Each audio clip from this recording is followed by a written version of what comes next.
Halo guys, selamat datang di channel gua. Balik lagi channel gua juga, Jeremy Noah. Nah, video kali ini, kalau sebelum kemarin-kemarin gua ada bikin video tentang kondisi motor ini, Benelli TNT ini setelah 5 tahun pemakaian. 5 tahunnya itu dihitung dari motor ini ada ya guys. Kalau dari gua itu sekitar baru 3 bulan atau 6 bulanan ya, nggak nyampe 6 bulan, 3 bulanan, pokoknya sekitar bulan-bulan November gitulah guys. Kan kalau di video itu kalau kalian nonton, gue bilang belum ada masalah kan tentang motornya selama gue pakai motor ini. Dan akhirnya, bukan akhirnya sih, sebenarnya gue juga agak males juga ya denger ya, ada orang bengkel. Jadi ceritanya itu gue kan servis motor ini tuh kemarin hari Sabtu di bengkelnya langsung. Gue cuman ya servis biasa, servis rutin sama ganti oli gitu. Itu aja sih, sama ngecek-ngecek doang, sekalian ngecek juga. Dan ternyata ada beberapa part yang harus diganti karena memang sudah usianya juga, dan memang ada kelemahannya juga dari motor ini. Gitu guys. Apa aja kelemahannya? Kita sambil jalan aja ya guys. Biar enak ceritanya, kalau kayak gini tuh kayak agak kurang, kayak boring gitu kan. Cuman karena gue belum ada mic, jadi gue mesti ekstra teriak banget ini ngomongnya. Ya, kita jalan sekarang. Aduh, ada yang foto guys. Ada yang lagi foto motor aja gue, yang satu CBR, yang satu Scoopy.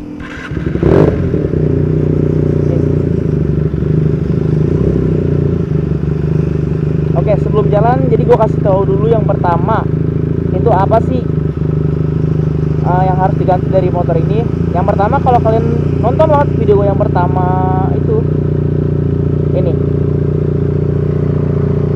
sensor kopling guys, sensor oli itu masih bocor terus, belum diganti karena partnya belum datang juga. Cuman gue dapet info katanya sensor kopling ini bisa pakai punya mobil, mereknya Chevrolet Spark kalau nggak salah ya. Jadi nanti gue mau coba cari itu di toko-toko spare part mobil, beneran sama atau enggak. Kalau sama, bagus, gue bisa pasang ke sini. Kenapa gue pengen banget buru-buru ganti? Karena guys, kalau misalkan ini kan habis jalan jauh, otomatis oli itu jadi dia tuh kalau misalkan gue parkir nyampe rumah nih, anggaplah malam gue parkir nyampe rumah, nah paginya itu olinya bocornya itu bukan dari mesin mana-mana guys, tapi ya dari sensor olinya itu bocor. Nggak banyak bocornya, cuman ya risih aja. Jadi gue setiap, tergantung bocornya kapan, jadi misalkan seminggu sekali tuh ada aja nambah oli. Jadi gue stok oli di rumah buat nambahin. Sebenarnya bukan bikin mesin rusak atau gimana, cuman memang bocor aja. Nah, yang kedua, masalahnya itu yang harus diganti. Jadi kemarin pas gue servis, mekaniknya kasih tahu kalau ternyata coil, kan ini ada dua silinder, berarti pakai dua coil kan yang ada di busi buat pembakaran. Nah, coilnya itu yang satu retak guys. Jadi kalau sebenarnya gue udah ngerasain itu dari sebelum gue ke bengkel itu, idle-nya jadi nggak begitu rata guys, idle-nya kayak pincang gitu. Tapi kalau di RPM tinggi dia normal, stabil. Cuman pas dia RPM rendah atau mau jalan biasa gitu, itu tuh kayak nggak ada tenaga guys, jadi mesti digeber dia baru jalan. Makanya gua tuh kayak akan style kopling. Gua kira itu awalnya di kopling juga masalahnya, ternyata kayaknya ya kemungkinan dari coilnya itu. Jadi kemarin diakalin untuk ditambal, gua nggak tahu ditambal gimana, cuman yang gua lihat itu kemarin kayak dikasih lem gitu guys. Gua nggak bisa record di bengkelnya karena lagi sibuk banget mekaniknya, jadi ya udahlah, jadi gua cerita aja di sini. Jadi dia kayak ditambal gitu guys coilnya. Coil sebelah kiri ya, dia sebelah kiri, kalau nggak salah sebelah kiri coilnya yang retak. Jadi pembakarnya tuh keluar apinya, katanya nggak sempurna. Jadi gitu guys. Untuk RPM tinggi sih ini normal aja. Terus gua tanya, emang penyebab itu biasanya apa? Ada orang yang bilang memang penyakit Benelli TNT ini tuh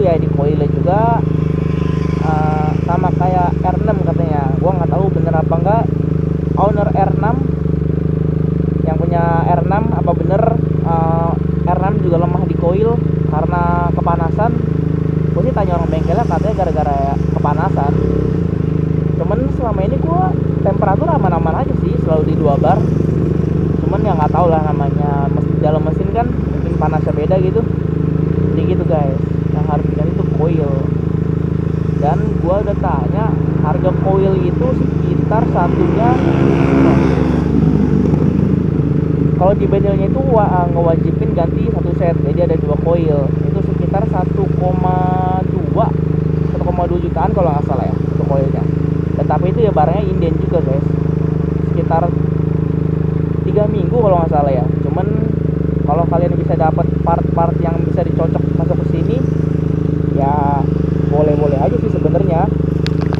Gue juga masih mau cari-cari tentang part-part yang bisa diganti gitu.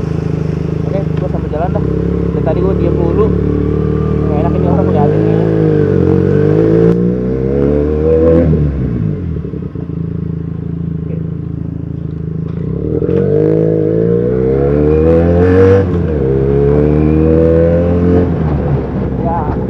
Guys, oh ini gede juga ini.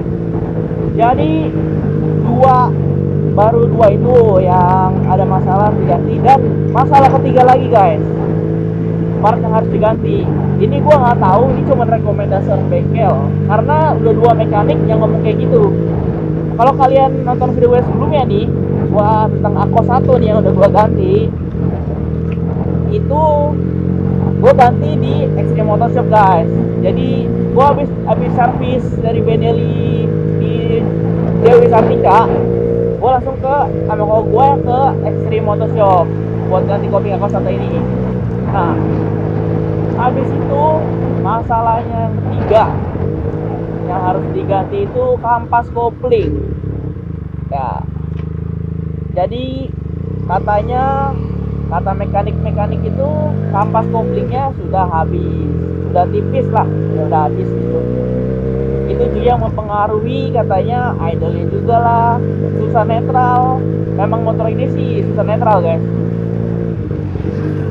Jadi katanya kampas koplingnya. Jadi kalau gua sempet dijelasin, jadi kalau motor ini, gua nggak tahu motor itu semua motor ya, kampas koplingnya itu ada banyak macam. Ada kampas buat netral, kayaknya sih memang iya sih, karena kan ringnya banyak juga kan. Ada kampas buat ini, buat itu, buat tenaga. Nah, katanya kampas yang buat netralnya ini nih yang udah habis.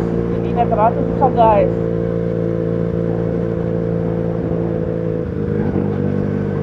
Nah, habis itu tanya lagi ke Benelli-nya, ada ya kampas kopling?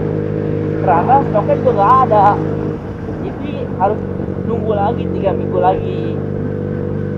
Nah, cuman kan temen itu gue belum pesen. Gue nggak pesen, masih mau ngecek yang lain kan, siapa tahu ada yang jual juga. Nah, kampas koplingnya sudah tipis, jadi susah netral.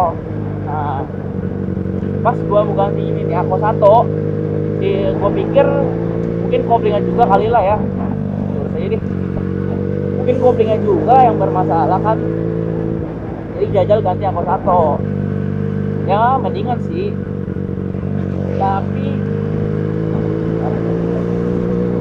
dan ternyata orang di Extreme Motor Shop-nya itu mekaniknya juga bilang ini kampas koplingnya udah habis, jadi harus diganti. Dan dia juga menyarankan gantinya ke bengkelnya langsung. Jadi tuh kalau dari dia ya, yang ke satu netral memang susah sama mekanik yang di Benelli bilang. Yang kedua, jadi kan, nah kalau kalian perhatiin, gue dijelasin kalau kopling yang bagus itu ada sisa guys, harusnya guys. Cuman ini kan padat banget ya, rapat, begitu jauh kan. Nah, awal kopling gue juga udah disetting kayak gitu, enteng banget, bener enteng, kayak nggak apa-apa. Ada sisa juga. Cuman karena kampas koplingnya habis, kata mekaniknya itu, jadi pas posisi gue contohin ya, pas gue muter nih, gue muter dulu ya. Gue sih nggak mau putar-putar lagi ya guys, karena gue takut ntar berubah lagi settingannya, gue pusing. Jadi gue ilustrasiin aja seperti ini dulu. Nah, jadi gini guys, kalau settingan kopling yang benar itu tuh ada sisa dan enteng. Nah, awalnya udah sempet dicoba kayak gitu pertama, karena memang harusnya kayak gitu kan. Bedanya kenapa? Jadi misalkan nih, ini anggaplah yang enteng ya guys, gue masukin ke gigi 1. Nah, harusnya normal motor itu kan, normal motor yang bagus yang bener itu masih gigi satu, kopling ditahan, motor nggak jalan. Nah waktu dicoba yang dientengin, ini kalau kayak gini nih dia nggak jalan nih, itu dia jalan guys, jadi kayak kedorong gitu motor bawaannya. Nah kayak gitu, dan netral pun jadi susah banget. Akhirnya karena kampas kopling habis, jadi di kayak giniin dulu. Kalau kayak gini kan, nah motornya nggak jalan kan, cuman minusnya agak berat dan agak jauh aja, dan nggak kayak, jadi kayak bawahnya tuh kayak bukan Aqua 1 banget gitu. Nah jadi terus orang mekaniknya bilang, kalau ini udah ganti kampas kopling itu pasti jadi kayak yang gue bilang tadi tuh, jadi enteng. Terus gue juga sempat megang koplingnya ZX25 di sana, itu memang benar-benar enteng banget guys. Nah katanya kopling yang bener itu kayak gitu, enteng. Itu gue nyoba yang memang aku sama-sama aku satu ya guys, ZX itu. Jadi harus ganti kampas kopling. Nah untuk harganya, pasti kalian penasaran kan harganya? Untuk harganya itu, untuk kampas kopling itu gue tanya di bengkelnya langsung ya, itu harganya 2,7 atau 1,7 ya, gue lupa, gue jadi lupa. 1,7 guys, nggak semahal itu. 1,7 juga mahal sih, cuman kan nggak sampai juta bedanya ya. 1,7. Nah harga kampas kopling ini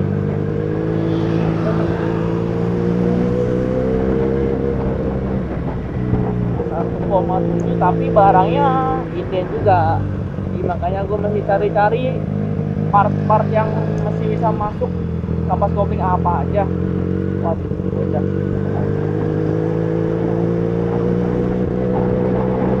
Kampas kopling apa aja yang bisa masuk ke motor ini, jadi gue cari. Jadi itu guys, yang baru saja ketahuan apa yang harus diganti, 3 part itu. Yang pertama coil, yang kedua kampas kopling, yang ketiga sensor oli. Itu yang paling pertama banget tuh masalahnya, sensor oli. Nah untuk sensor oli sendiri harganya sekitar 170.000. Wah gue belok aja, rame banget. Sensor oli itu 170.000-an ya, ya sekitar segitulah pokoknya kalau sensor oli. Jadi gitu guys ya. Tadi kan gue bilang gue servis ya guys. Jadi kalau gue servis sana tuh apa aja sih yang dikerjain itu ya bersih-bersihin ini nih, injektor semua. Jadi kayak dibersihin sama kayak pada motor umumnya gitu. Kayak tadi tuh ngecek koilnya ternyata ini bermasalah. Oh sama gue ganti busi kemarin, ganti busi 2. Satu busnya itu sekitar 45.000. Jadi gue ganti 2 itu 90.000-an ya. Ya 90.000-an, dua busi.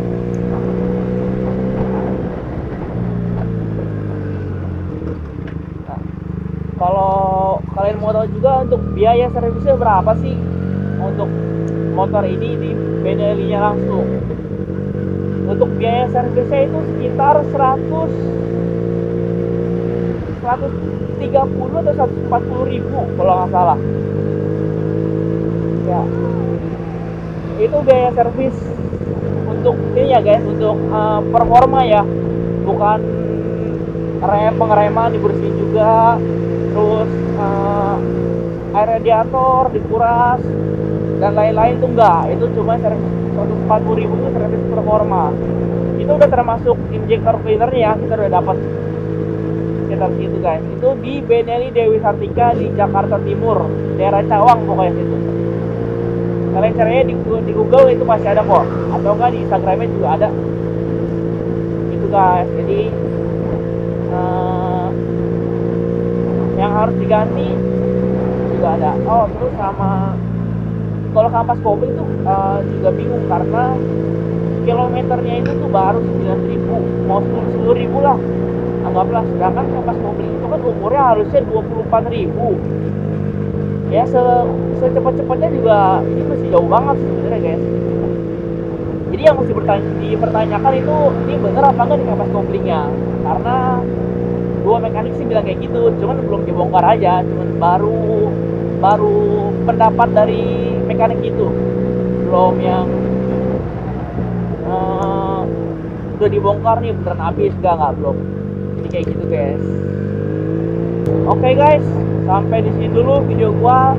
Sepertinya ini video cukup panjang, jadi gua akhiri dulu di sini ya guys. Sampai jumpa di video berikutnya. Kalau kalian ada mau tanya tentang motor ini atau ada saran-saran konten buat gua, kalian bisa tulis kolom komentar. Kalau gua lihat pasti gua jawab kok. Ya, sampai jumpa di video berikutnya. Jangan lupa di subscribe, like, komen, dan share ke teman-teman kalian biar gua makin semangat lagi bikin videonya buat kalian. Oke? Itu dulu guys. Sampai jumpa. Bye bye.